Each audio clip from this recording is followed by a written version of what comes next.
이야기 뒤에 8장의 이야기가 하나 나옵니다. 8장의 이야기는 빌립의 이야기죠. 빌립이 사마리아, 가사, 아소도 그리고 마지막에는 가이사랴에 가서 멈췄다라고 하는 이야기까지 지난주에 우리가 함께 들었습니다. 그와 동시에 일어난 사건입니다. 그와 동시에 일어난 또 하나의 사건, 사울의 회심 사건입니다.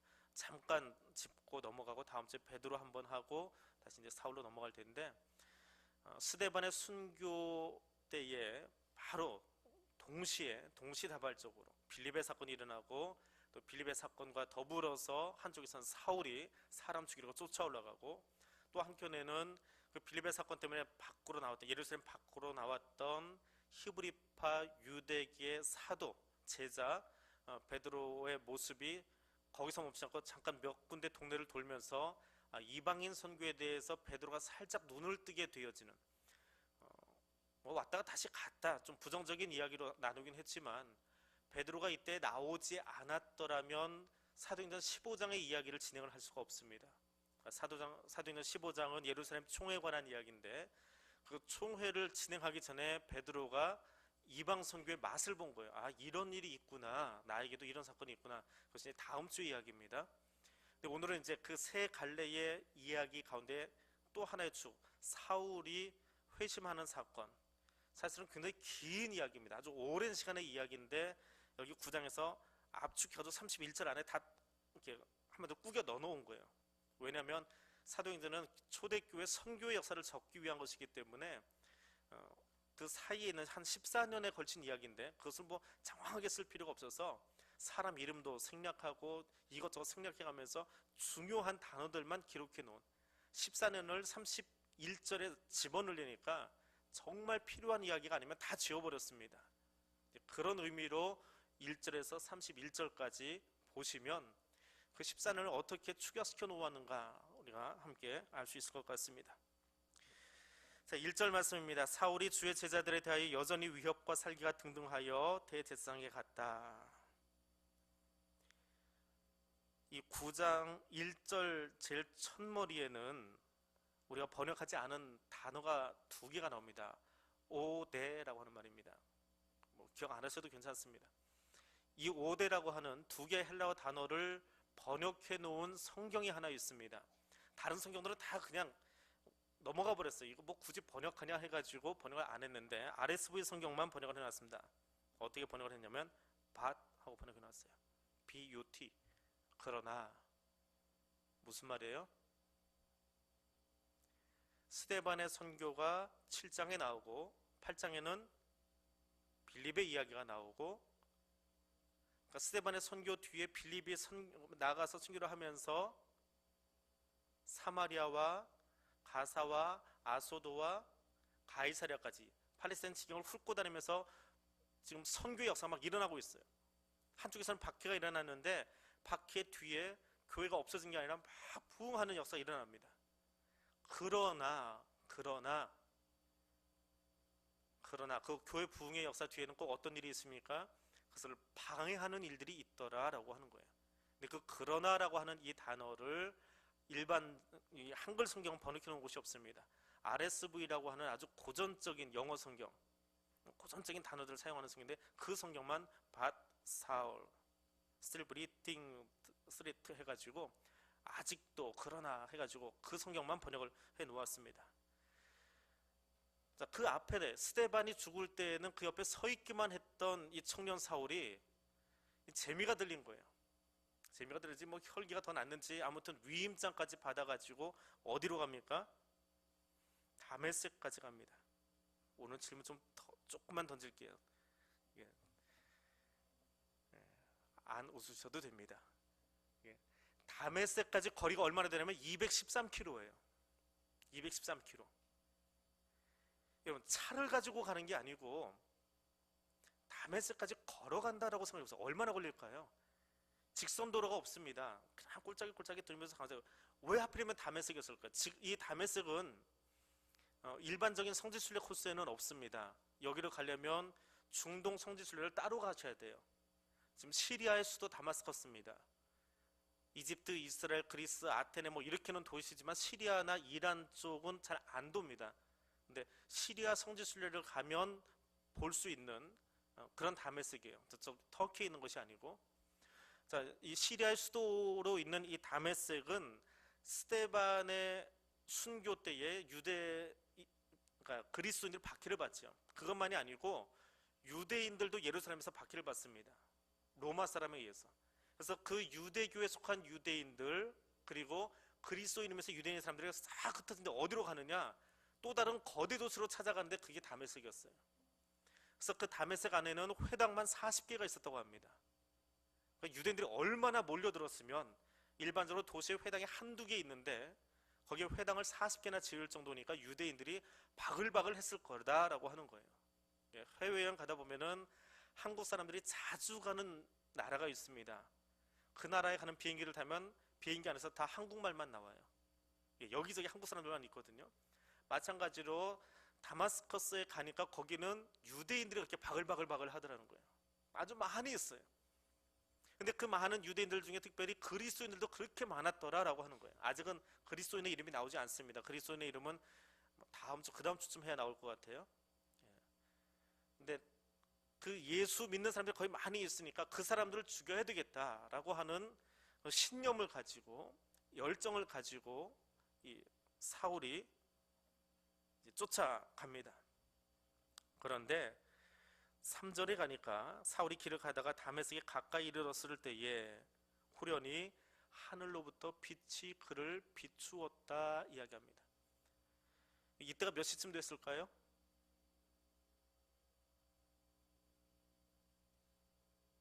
질문 안 한다고 했는데 질문하는데, 갈라디아서에 보니까 이때 시간을 적어놨어요. 오정때라고 적어놨습니다. 낮 12시. 한여름에 12시에 뜨는 태양을 보면 쳐다볼 수 있습니까? 중동 지역의 열대지방의 낮 태양이면 대한민국의 위도, 우리나라 위도상에 있는 것보다 훨씬 더 강렬하고 또 쨍쨍하고 더욱 환할 거예요. 그렇게 해가 떠 있는 시간에 12시에 해가 중천에 떠 있는 정말 눈부신 뜨거운 태양이 떠 있는데, 그 태양과 비교되지 않은 또 하나의 빗줄기가 그에게 보였다. 태양보다 더 밝은 빛이 비추었다라고 하는 거지요. 촛불을 켜놓고 있는데, 요즘은 촛불 잘 안 켜지만 예전에 국민학생 때만 해도 불이 종종 나가가지고 초를 갖다 놓고 있었어요. 초를 이렇게 불을 붙여서 켜놨는데 어디서 찾았는지 어머니가 후레쉬를 들고 와요. 그럼 초하고는 비교되지 않는 그런 밝기를 보입니다. 딱 그런 식이에요. 태양빛이 12시에 있음에도 불구하고 그것과 비교되지 않는 더 큰 빛이 사울에게 비추었다라고 하는 겁니다. 태양이 없으면 어떻게 될까요? 태양이 없어도 밝아요. 이게 말이 됩니까? 라고 하는데, 천지창조 순서에서 태양이 언제 생겨났습니까? 4일째 생겨났어요. 태양이 빛의 근원이 아닙니다. 빛을 처음 만드신 것은 첫째 날이에요. 그리고 이것저것 만드신 뒤에 넷째 날 가서 하늘에 해, 달, 별 만드셨거든요. 태양이 빛의 근원이 아닙니다. 진짜 빛은 누구예요? 예수 그리스도의 하나님이세요. 그러니까 하나님의 어떤 그 임재가 이 사울에게 느껴질 때에 태양도 그 빛이 무색하게 될 만큼 그런 현상이 일어나는 것이 다메섹 도상이라고 일컬어져 우리가 흔히 이야기하는 다메섹으로 가는 그 길 위에서 있었던 일입니다. 그런데 이 똑같은 12시 한낮에 사울은 예루살렘에서 다메섹으로 가는 길 위에서 하나님의 임재를 경험할 수 있을 정도의 강렬한 빛을 받고 눈이 멀면서 꼬꾸라져 버리죠. 그리고 그의 인생이 달라집니다. 그런데 얼마 전에 이야기예요. 이 성경 역사로 똑같이 12시에 어떤 사람은 예수를 잡아서 십자가에 못 박아 버렸습니다. 빌라도가 예수를 심판할 때에도 시간이 12시였어요.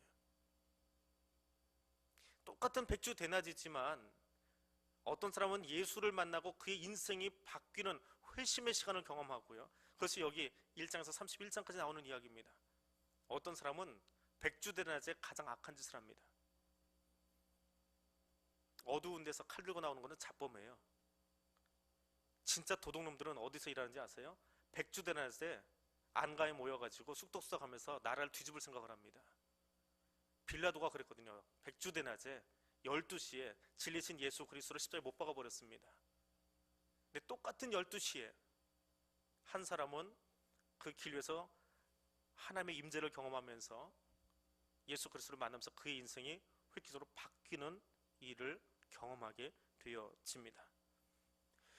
그가 땅에 엎드러집니다. 그랬더니 하늘로부터 소리가 들리는데 사울아 사울아 하고 두 번이나 부릅니다. 히브리어로 또 유대인들의 이 어법으로 이름을 두 번씩 부른다라고 하는 것은 내가 너와 참 친밀하다, 너와 가까이 있고 싶다라고 하는 말입니다.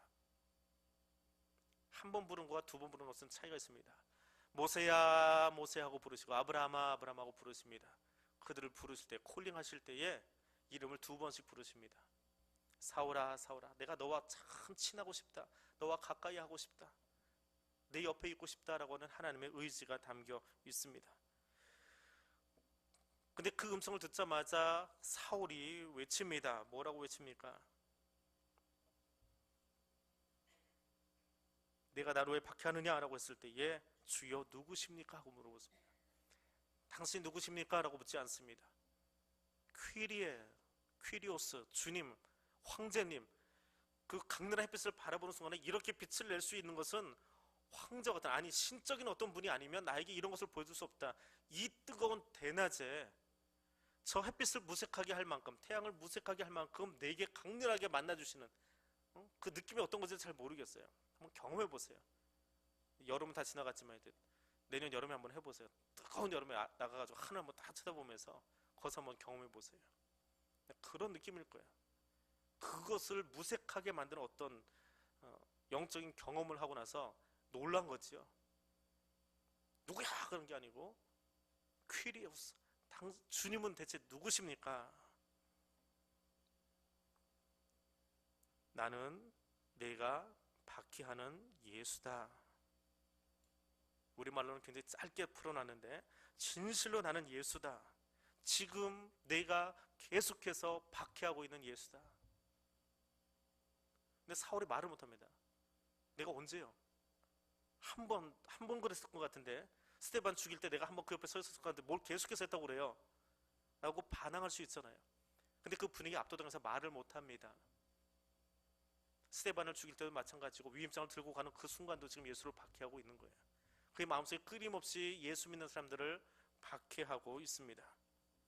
아무리 열심을 가지고 일하고 있어도 그것이 자기 욕망과 타협해서 하는 일이라고 한다면 그것은 다 하나님께 반하는 일이에요.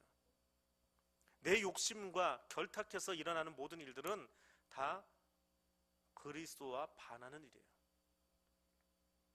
하나님의 뜻이 내 안에서 구현되지 않으면 우리는 내 욕심을 구현하면서 살아가게 되어 있습니다. 사도 바울이 이 경험 때문에 이후로는 내 안에 예수의 흔적만 가지고 산다라고 갈라디아서에서, 그러니까 그의 그 선교사로서의, 이제 사도로서의 초창기에 쓰여진 서신이 갈라디아서인데 거기서 그런 거친 고백들을 많이 합니다. 내가 언제 예수를 만났는지, 그때 만난 경험이 어땠는지, 그리고 나서 어떻게 살아가지, 그런 단편적인 파편적인 이야기를 막 써놓은 것이, 습작과 같이 써놓은 것이 갈라디아서예요. 그 인생의 제일 마지막에 그것을 잘 정리해서 체계화해서 신학적으로 써놓은 것이 로마서라고 하는 좀 어렵게 보이는 그런 책이고요. 근데 그 갈라디아서에 보니까 그 선교 시작하던 사도로서의 사역을 시작하던 초창기에 이제는 내 안에 그 내 열정 따라서, 내 욕망 따라서 사는 것이 아니라 예수의 흔적만 가지고 살겠습니다 라고 이야기를 합니다. 아무튼 자, 강렬한 빛을 경험하면서, 하나님의 임재를 경험하면서 꼬꾸라져 가지고는 말을 못하고 주님 누구십니까? 그러고 있는데 소리가 들립니다.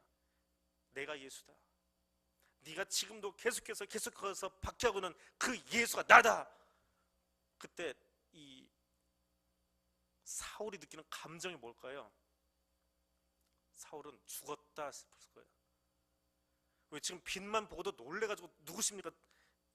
누구야 하는 것도 아니고 주님 누구십니까? 퀴리오스하고, 그건 황제에게만 쓰는 말이거든요. 퀴리오스라고 하는 말은 헬라어 중에서 황제에게 지칭되는 말인데 얼마나 놀랬으면, 누군지는 모르지만 자기한테 그 빛을 쪼이는 분, 그렇게 놀랬거든요 지금.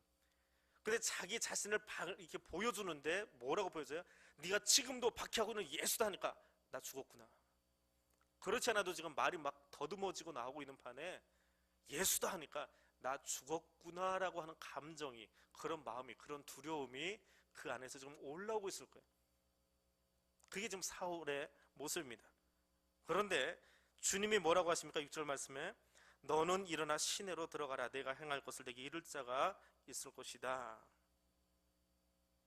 너는 일어나 가라. 네, 6절 앞에다가 연필을 가지고 계시면 그렇게 써놓으세요. 그러나 하고 써놓으세요. 헬라어 성경은 있습니다. 알라라고 되어 있습니다. 알라라고 하는, 그러나라고 하는 접속사가 있어요. 너 죽었지? 아이고 주님 나 죽었습니다. 내가 박해던 예수를 내가 지금 만났으니 그 분위기 압도당해서 내가 꼼짝 못하고 지금 엎드려 있는데 예수라고 밝혔으니 나 죽었습니다. 근데 주님이 이야기합니다. 그러나 나 너 죽이려고 온 게 아니야.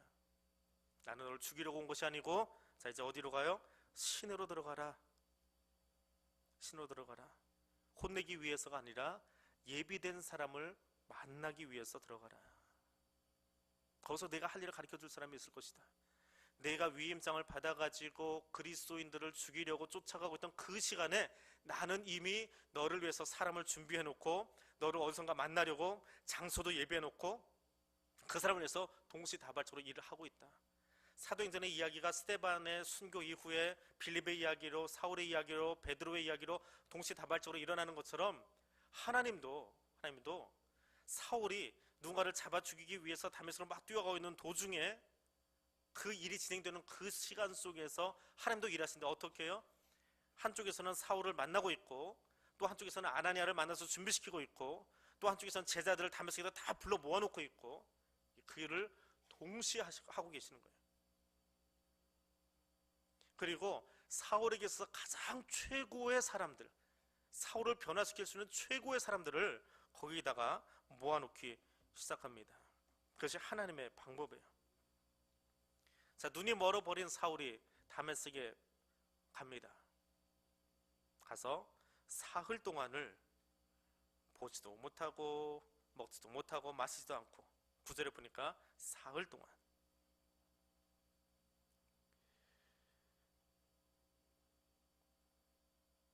우리 원로자님처럼 느긋하신 분은 사흘 동안 가만히 있으라고 어디 계실 것 같아요. 근데 저같이 성질 급한 사람은 사흘 동안 아무것도 안 하고 눈 딱 감고 갑자기 가만히 있으라고 그러면 팔딱거리고 난리 날 거예요. 청년 사울이 어떤 사람이에요? 스데반 죽는 거 보더니 막 그냥 갑자기 기분이 업돼가지고 위임장 끌어내서 다메섹으로 가서 213km를 달려가가지고 사람 죽이겠다고 가고 있는 그런 혈기가 그냥 등등한 사람이거든요. 근데 갑자기 눈이 멀었어요. 이 청년이 뭐가 안 보여요. 갑자기 그냥 다메섹으로 가래요. 그럼 어떻게 해야 돼요?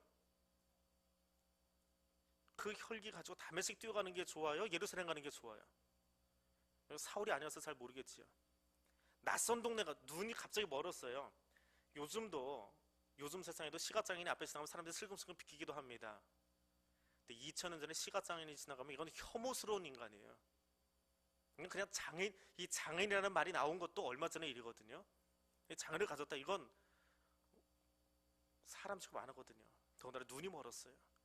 근데 낯선 동네 가가지고 내가 이만저만해서 눈이 멀었는데 좀 고쳐줄 사람 있어 하면 누가 좋다고 거기 와서 이 사람 만나겠어요?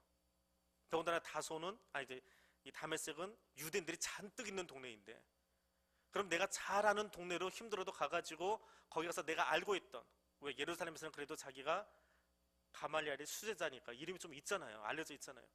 거기 가서 의사를 구해가지고 낫는 게 더 낫지 않겠습니까? 쉽게 생각해서. 근데 얼마나 그 분위기에 압도됐으면 그런 일반적인 이야기 다 내려놓고 가라 하니까 어디로 가요? 다메섹으로 지금 가고 있습니다.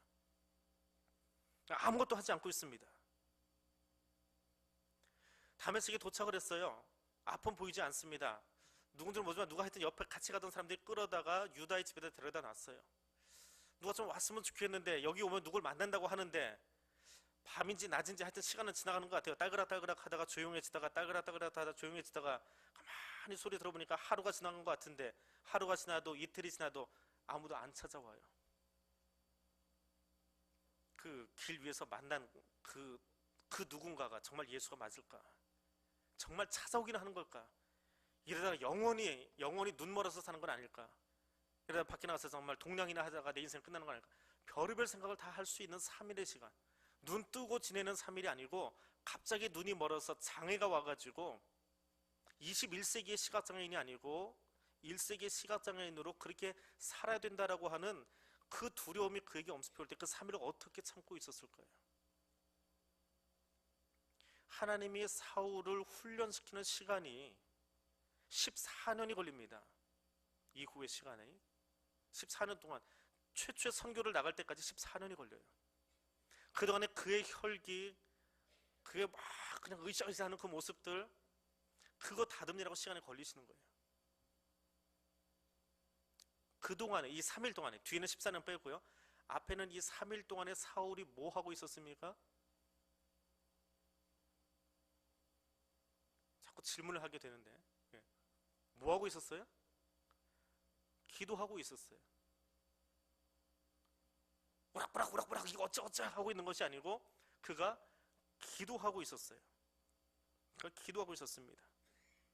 3일 동안을 기도하고 있는 거예요. 밥도 먹지 않고 기도하고 있었습니다. 자, 이제 아나니아와 사울의 만남을 봅니다. 10절 말씀입니다. 그때 다메섹에 아나니아라는 제자가 있더니 주께서 환상 중에 불러 이르시되 아나니아야 하거늘 대답하되 주여 내가 여기 있습니다. 11절입니다. 주께서 이르시되 일어나 집 가라 하는 거리로 가서 유다의 집에 다소 사람 사울을 만나라. 그가 뭐 하고 있어요? 기도하는 중이라. 그가 뭐 하고 있어요? 기도하고 있어요. 기도하고 있어요. 에이두 가르 기도한다. 앞에 두 단어가 더 있는 거예요. 두 단어는 헬라어로 읽어드렸고 뒤에 거는 한글로 그냥 해드렸어요. 에이두 가르 기도하고 있다. 그 분위기예요. 그 분위기.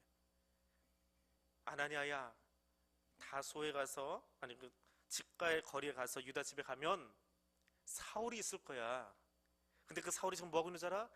야, 걔가 기도하고 있어. 하나님 감탄하신 거예요.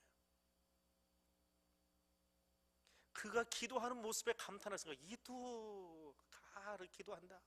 그가 기도하는데 그 기도하는 모습이 너무 예뻐. 왜? 어떤 사람의 기도하는 모습이 그렇게 예뻐 보이세요? 누군가 막 손을 들고 방언하고 있으면 그 사람이 예뻐 보이십니까? 아니면 새벽 기도에 나오는데 나는 기도할 제목이 없어가지고 한 10분이면 일하는데 일어나서 보니까 여전히 기도하고 있는 사람들을 보면 부럽고 예뻐 보이십니까? 어떤 사람이 예뻐 보여요? 그건 우리의 눈이에요. 내 눈이에요. 하나님이 보시기에는. 집에서 좀 이렇게 아이들을 살펴보고 있는데 아이들이 와서 계속 옆에서 아빠 이거 해서 엄마 저거 해서 막 그냥 징징징징징 거리고 있으면 좀 이따 짜증이 나기 시작해요. 지들이 좀 알아서 하지. 그 정도로 할 수 있을 것 같은데. 근데 어떤 아이가 와서 이야기를 하는데 내 분위기를 알아요. 지금 내가 하루 종일 뭐 하고 이제 집에 들어가는데 피곤한 걸 알아요. 그걸 다 읽어주면서 아빠 그런데 나한테 이런 게 좀 필요한 것 같은데 하면서 이렇게 다 차근차근하게 이야기해주면 그 말이 참 예뻐 보여요. 그리고 더 해주고 싶어요. 그렇지 않으세요? 하나님이 우리의 기도를 들으실 때 그러는 거예요. 누구의 마음을 기쁘게 하는 거예요? 내 필요한 것만 징징징징징 거리고 하고 있는 것이 아니고 하나님의 마음에 흡족하게 기도하고 있는 모습을 보면서 말하고 있는 모습을 보면서 야, 제가 기도한다? 기도를 오래 해서 그러는 게 아니에요. 제가 기도하는 내용을 보니까 내 마음이 너무 흡족해. 사울이가 지금 눈이 멀어가지고 3일 동안 기도하고 있는데 그 기도하는 모습을 보니까 내가 너무 좋아. 아나니아 가서 눈 좀 뜨게 해줘. 아나니아가 어떤 사람인데요? 아나니아는 당대에 다메섹에 있던 모든 유대인들이 그의 경건함을 보고 아나니아 짱 하던 사람이에요. 아나니아가 최고라는 거예요. 다메섹에 있던 모든 유대인들이 존경하는 사람이에요. 하나님이 사울을 눈뜨게 하시려고 선택한 사람은 어떤 사람?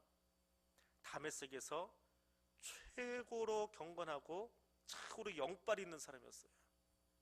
그냥 대충 선지자 하나 와서 불러가지고 갖다 붙여놓은 게 아니고 하나님이 우리를 선택하시고 우리를 만나실 때에 내 옆에 붙여주신 사람은 하나님이 고르다가 최고의 사람을 내 옆에 붙여주신 줄 믿으시기 바랍니다.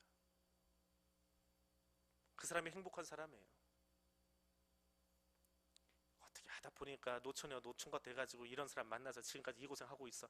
그 사람은 제일 불행한 사람이에요. 맨날 그런 사람하고 살아야 되니까 평생을 세상에서 뭐 그 숱한 남자 중에 왜 이런 사람하고 이렇게 사는지, 헤어지기는 뭐하고 그냥 이렇게 살아야지.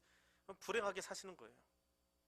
근데 지금 내 옆에 있는 사람이 하나님이 준비해 놓으신 아나니아와 같은 사람, 최고의 사람을 어디서 그렇게 골랐는지 내 옆에 그렇게 선택해서 데려다 놓으셔서 그렇게 여길 수 있는 사람이 가장 행복한 사람이에요. 하나님도 그렇게 일하세요. 사울을 변화시키기 위해서 아나니아라고 하는 당대 최고의 영빨 있는 사람도 불러다 놓으셨고, 당대 최고의 위로자인 바나바도 갖다 붙여 놓으셨고요. 왜 다메섹에 데려가셨을까요? 저도 좀 이따 이야기해 드릴게요. 아무튼 아나니아가 의아해합니다. 이게 뭡니까? 다소 사람이요? 압니다, 저도 누군지. 하나님이 한마디로 일시켜버립니다. 내가 택한 그릇이야. 네가 이래라 저래라 할 필요 없어. 내가 택했어. 내가 쓸 거야. 내 그릇이야. 내 그릇에 네가 뭐라고 그래? 내가 좋아서 그 그릇 택해가지고 거기다 내 말을 담을 텐데, 거기 들어가는 말이 중요한 것인지, 걔가 깨졌든지 금이 갔든지 질그릇이든지 금그릇인지 네가 무슨 상관이야? 내가 택한 그릇이야. 내가 택했어. 그 말 한마디에 아나니아가 푹 숙입니다. 그리고는 쫓아가지요. 중간 이야기 생략하고 17절로 갑니다. 아나니아가 이제 그 말씀을 듣고 갑니다. 쫓아가서 사울을 보고는 그에게 안수하면서 뭐라고 부릅니까? 17절 중간에 형제 사울아 하고 부릅니다. 아델포스라고 하는 말입니다. 아델포스, 사울아, 나의 형제야 라고 이야기합니다. 형제, 아니 아델포스라고 하는 이 말은, 그 말의 어원이 자궁이라고 하는 말에서 유래했다고 합니다. 여자의 자궁이라고 하는 단어에서 이 아델포스라고 하는 단어가 나왔다라고 그래요. 근데 자궁은 두 종류가 있습니다. 하나는 태에 아이가 없는 자궁이 있어요. 그거는 레헴이라고 불러요. 그런데 임신한 여인의 자궁은 라함이라고 불러요.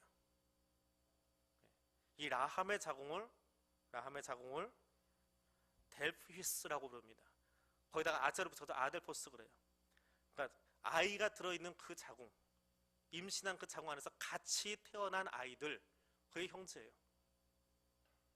그런데 그 자궁이라고 하는 말은 긍휼하다, 긍휼히 여긴다라고 하는 말과 같은 말이에요.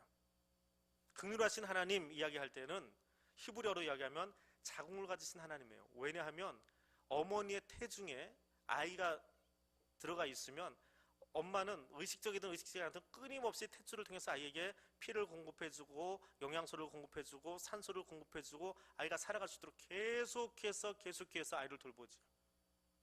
태교하는 게 아니고요. 태교는 내가 의식적으로 하는 것이고, 엄마의 몸은 무의식 중에 내 태중에 있는 아이에게 끊임없이 무엇인가를 공급해줘요. 그게 긍휼히 여기는 거예요. 내가 의식적으로 저 사람 가난하니까, 저 사람 힘이 없으니까 내가 도와줘야지, 이게 아니에요. 그건 구제하는 거고요. 동정하는 거고요. 긍휼히 여기는 것은 거의 무의식적으로 그 생명이 살아나기를 위해서 끊임없이 일하는 거예요. 그건 여인만이 할 수 있는, 남자들은 평생 해보지 않았던 이야기. 아이를 낳아본 여인들이 했던 그 일이에요. 거기서 태어난 아이들이 형제예요. 그러니까 아나니아가 사울을 바라보면서 너는 내 형제다라고 하는 것은 어머니의 태중에 너와 나는 같이 있었다라고 하는 말이에요. 어머니의 태중에, 그 어머니가 누구예요? 하나님 안에 너와 나는 한 탯줄을 가지고 살아가는 형제다라고 이야기하는 겁니다. 얼마나 놀라운 사건이에요.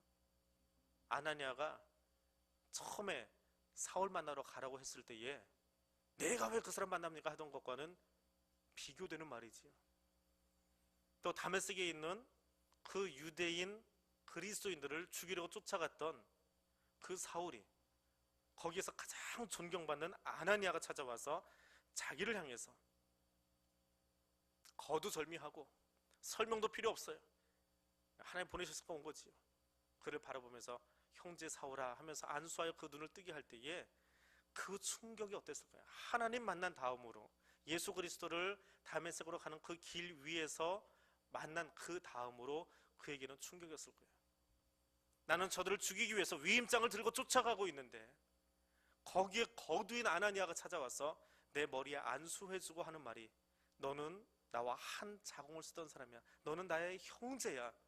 너는 하나님 안에서 너와 나는 한 태초를 가지고 있는 사람이야. 그렇게 그를 용납하고 받아줄 때에 그가 가지고 있는, 사울이 가지고 있는 마음은 어땠을까요? 그리고 눈을 뜹니다. 눈을 뜬 사울이 제일 먼저 한 일이 무엇입니까? 18절에 보니까 즉시 사울의 눈에서 비늘 같은 것이 벗어져 다시 보게 된지라. 우리말에는 빠져 있습니다. 다시 하고 그 위에다가 그 보겠자하고 사이에다가 위를 하고 써놓으시면 돼요. 다시 위를 보았어요. 그 전까지는 땅을 보고 살던 사람이에요. 그 전까지는 자기 열정만 가지고 앞만 보고 뛰어가던 사람이에요. 그런데 그 눈에 꺼풀이 벗겨진 다음에 비늘 같은 것들이, 비늘이 한 막만 있는 것이 아니고 여러 겹의 비늘이 있었다. 복수형이에요. 그 인생에 자기 눈을 가리고던 여러 가지 꺼풀들을 주님이 벗겨내셨다라고 하는 말이에요.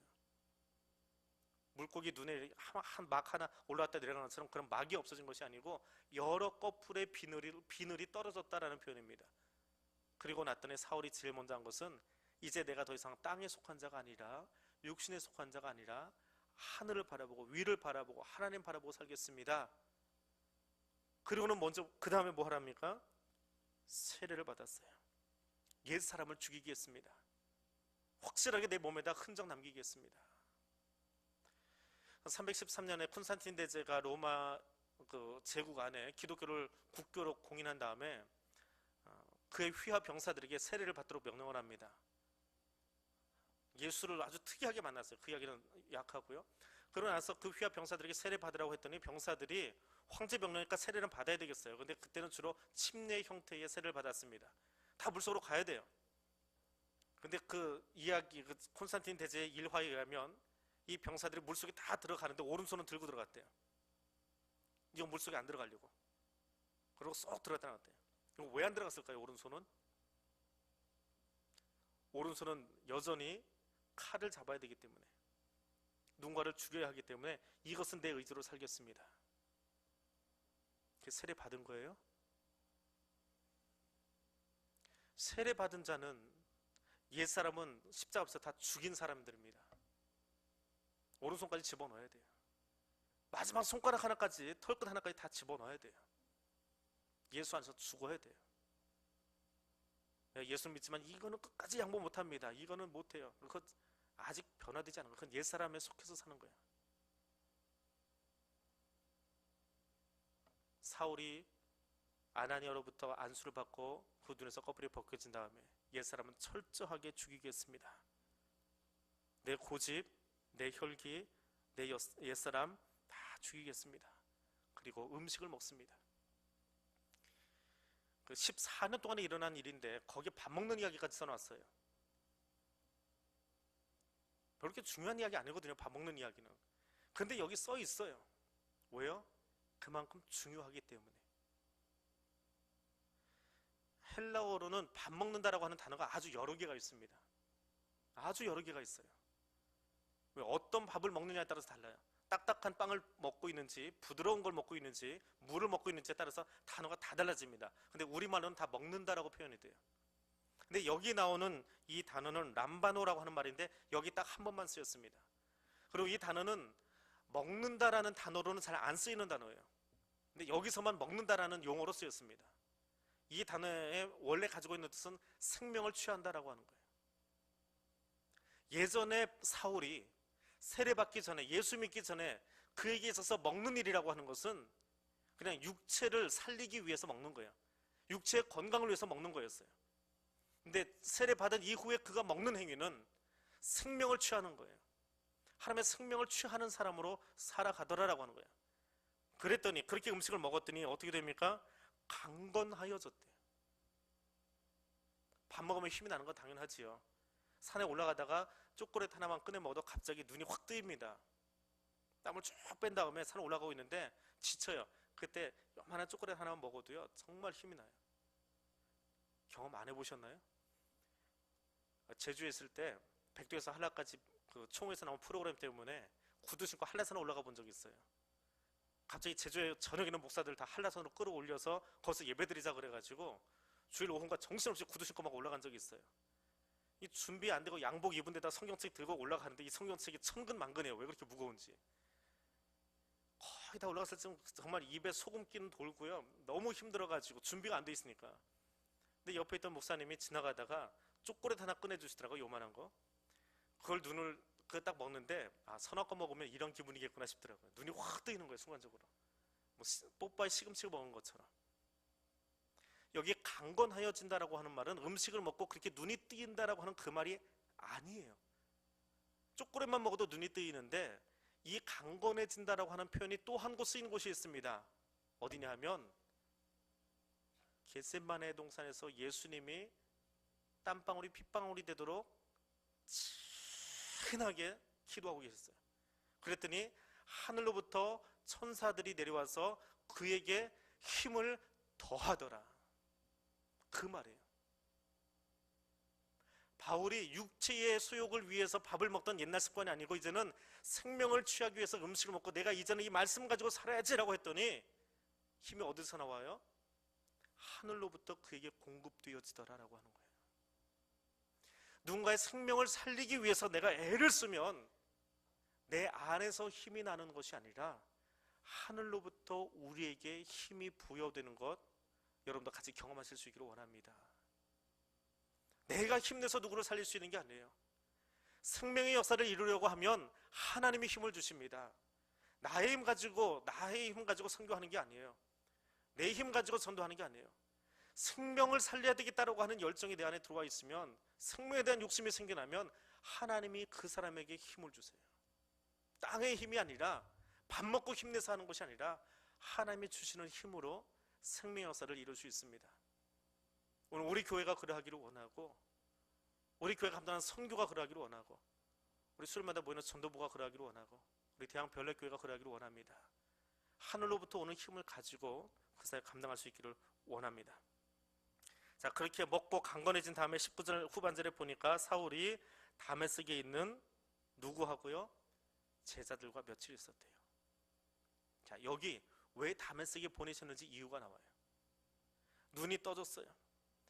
눈이 떠지자마자 들면서 하늘을 쳐다봅니다. 하나님과 함께 하겠습니다. 이제는 땅을 더 이상 바라보지 않겠습니다. 그리고 옛것을 끊겠습니다. 세례 받았어요.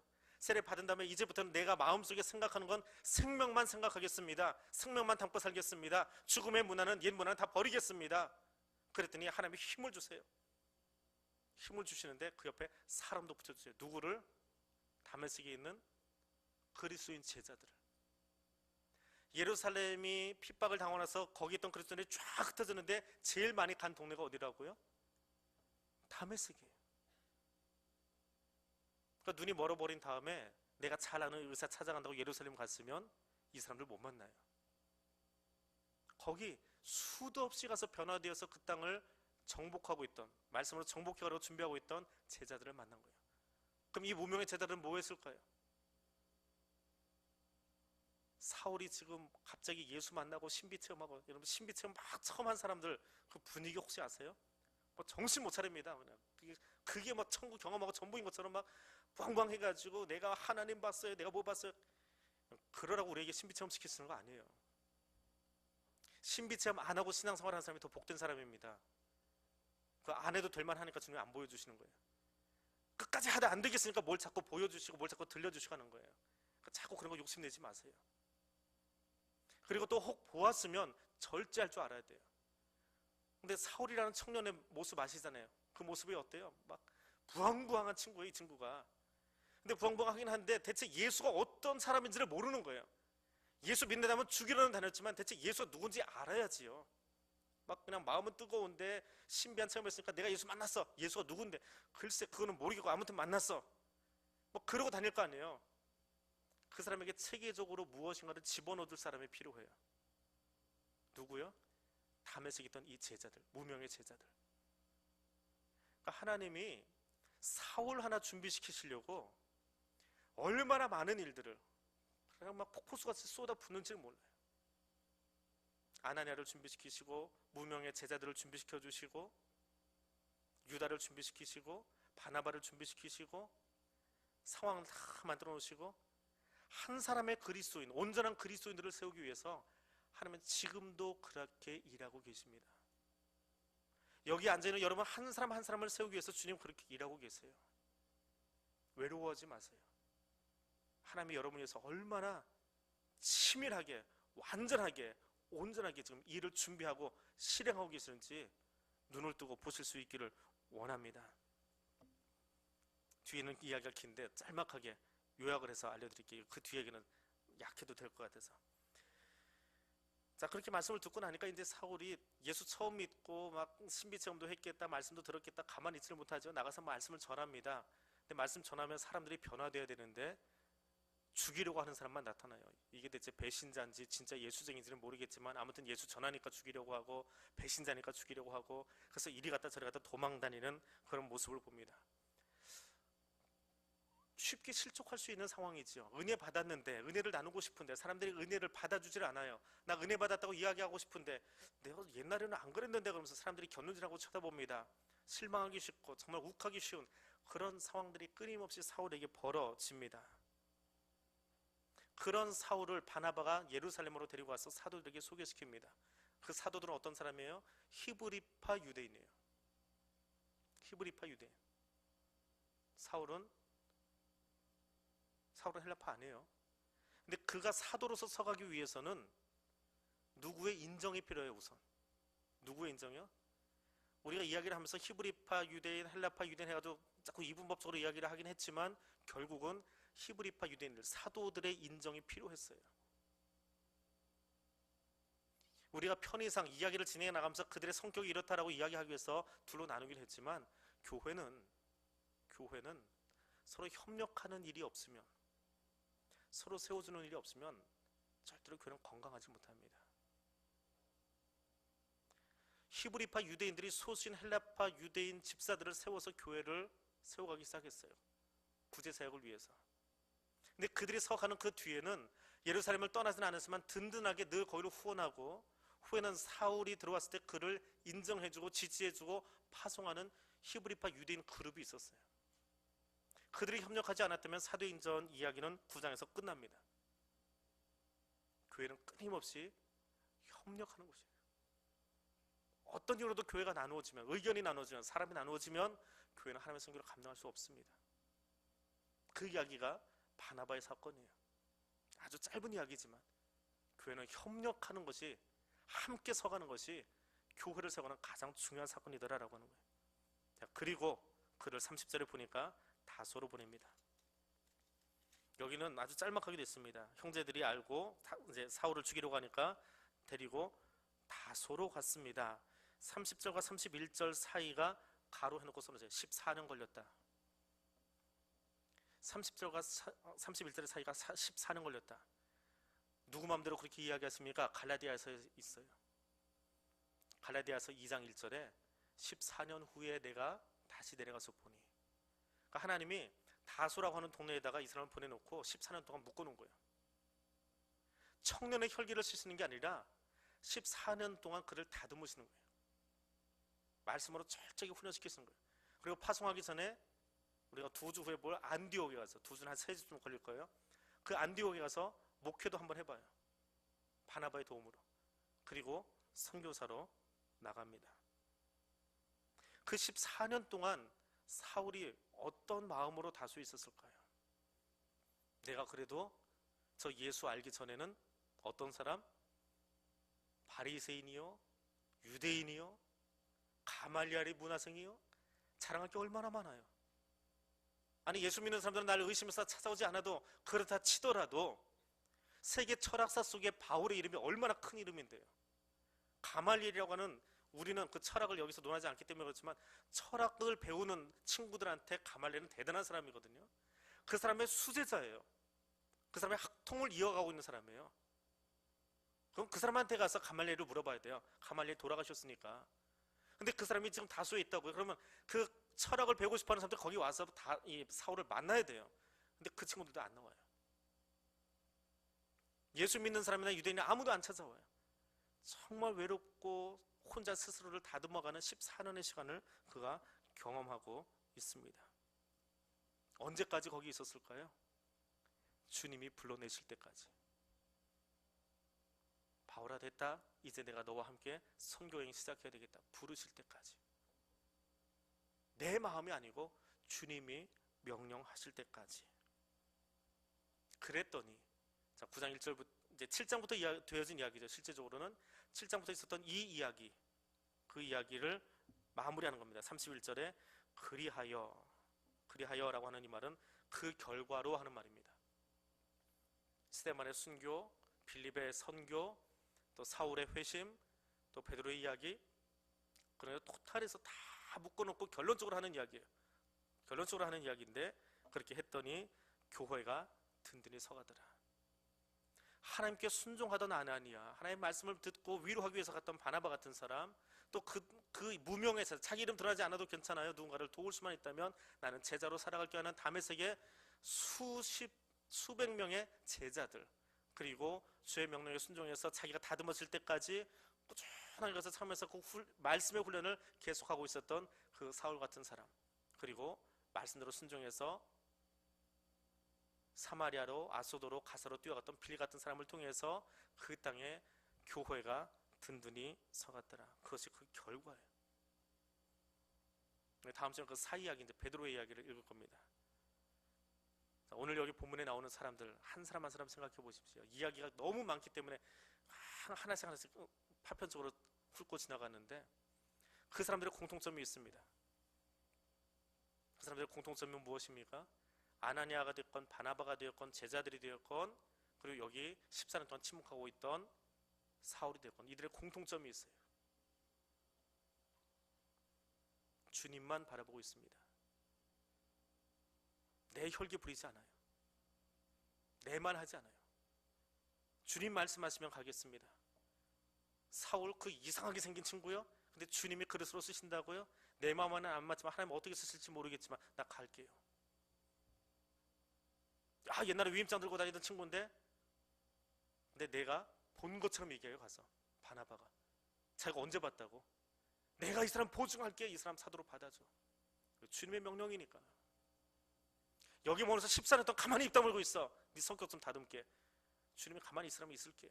떠나라고 할 때까지 가만히 있을게요. 무명으로 살아도 괜찮아요.